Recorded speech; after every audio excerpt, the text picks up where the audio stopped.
Hi, my name is Heather Grant and I'm the media liaison for the Alberta Teachers Association. Thank you for joining us this morning.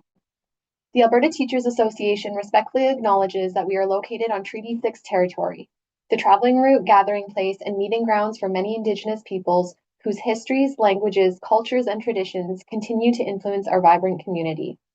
We are grateful for the traditional knowledge keepers and elders who are still with us today and those who have gone before us. We recognize the land as an act of reconciliation and gratitude to those whose territory we reside on or are visiting. Jason Schilling, President of the Alberta Teachers Association, will provide a statement on the government's repeated use of the notwithstanding clause. Once he concludes his statement, he'll answer your questions. Please use the raise hand function at the bottom of your screen under the React tab to ask a question. We'll call upon you in the order your hands are raised. You'll have the opportunity to ask a question and a follow-up question, and then we'll answer any additional questions you may have. Before you ask your question, we ask that you please state your name and outlet. At this point, I'd like to hand it over to Jason Schilling. Well, good morning, everyone, and thank you for being here today.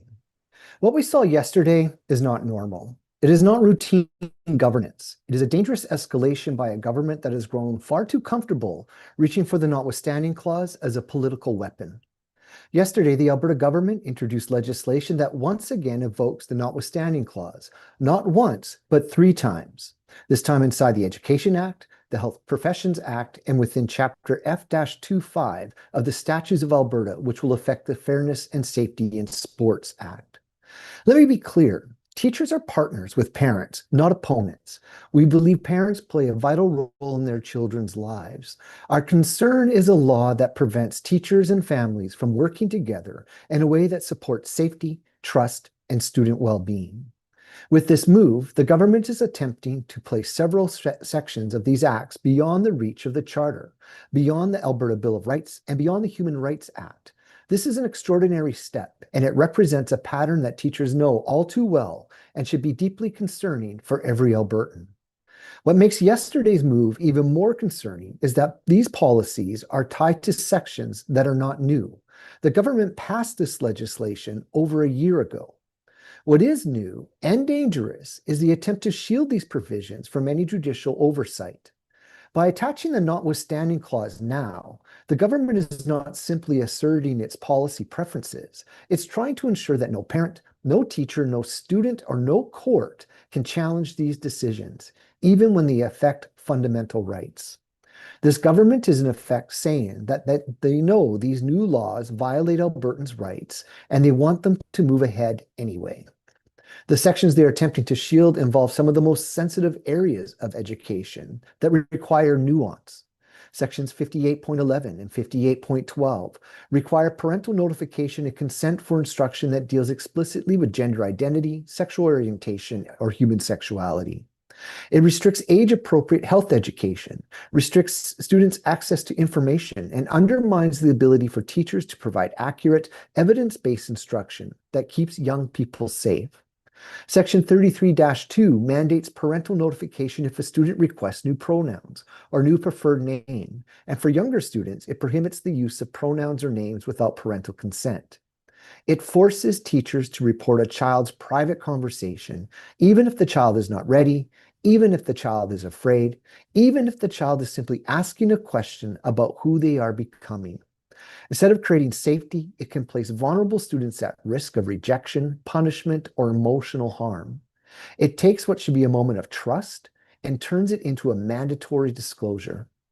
Additional provisions prevent schools from using certain resources unless personally approved by the Minister of Education. That means a teacher cannot use a novel, pamphlet, slide deck, or even vet its school division resources without the minister's stamp of approval. And that may all sound administrative, but it's a real impact. It does not protect students. Albertans may hold a different view on these policies, but in a healthy democracy, policies that affect fundamental charter rights must remain open to challenge. They must be able to be reviewed, tested, and held to account. What this government is doing is attempting to strip away that oversight. When a government uses the notwithstanding clause to avoid accountability rather than to address an emergency, it undermines the balance of power that is meant to protect every one of us. When it begins to use it repeatedly, across multiple sectors, it signals a deeper shift, one that endangers the rights and freedoms of all Albertans, not just those in education. We want Albertans to understand that this pattern is not normal. All of us, parents, teachers, students, communities want the same thing: safe schools that support children, but decisions that are made need to put people first, especially our young people. Protecting these goals requires transparency, accountability, and respect for the democratic safeguards that ensure our rights cannot be overridden for political convenience. Our rights must be protected, not circumvented. That is why Alberta's teachers will stand with parents, students, and all Albertans in defending the principles that keep our democracy strong.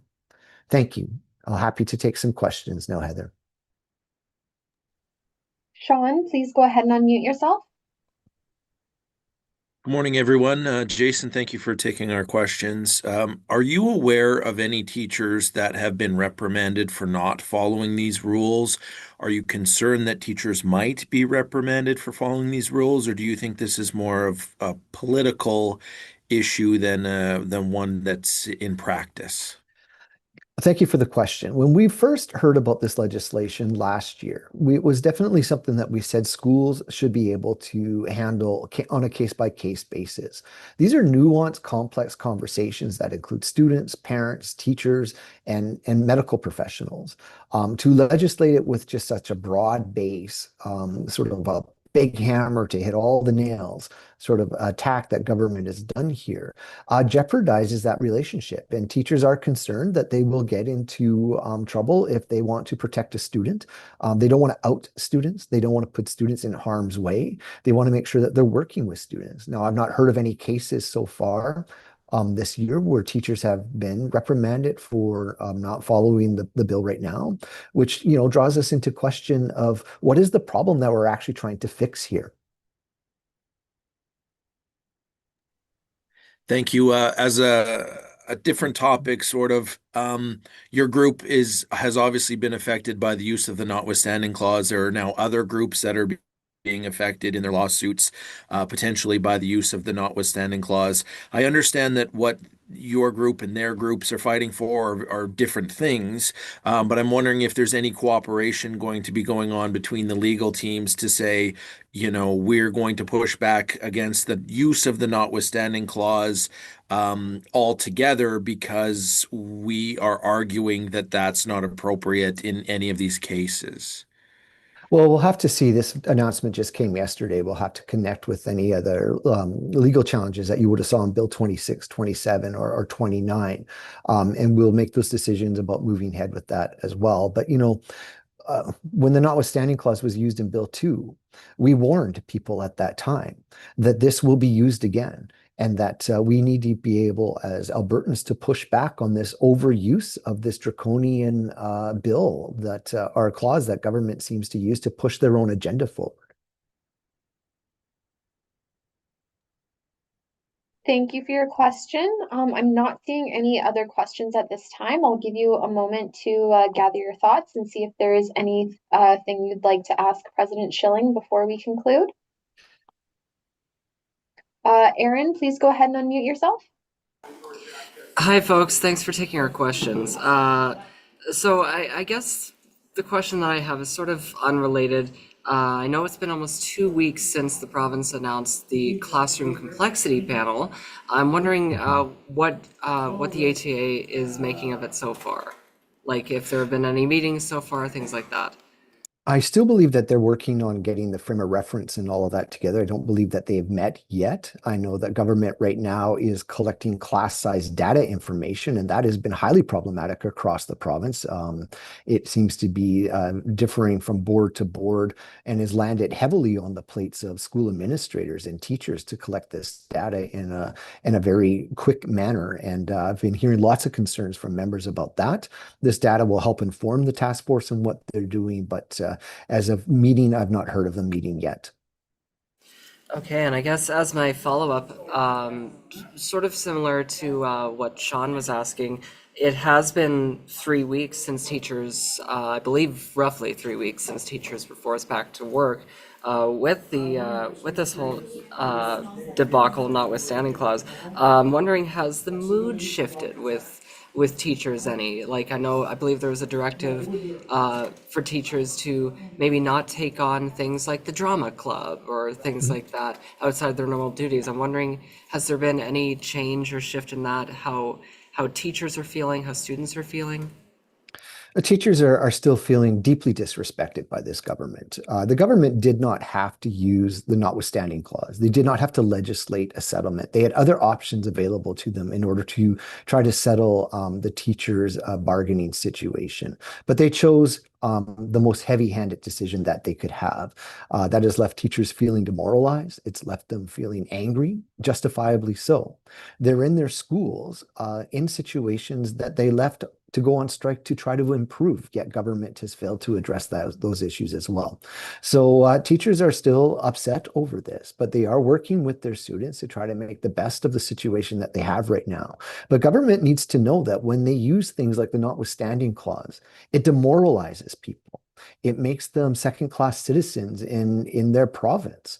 And that is something that not sure if government actually thinks about the emotional or the psychological impact that the use of these bills have on people. We're seeing, in other areas and jurisdictions where these bills have come into place that trans students are withdrawing themselves from school life.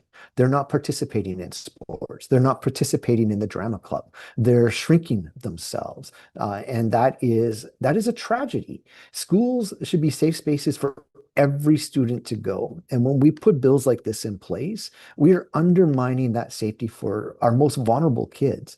And I feel like government just simply doesn't care.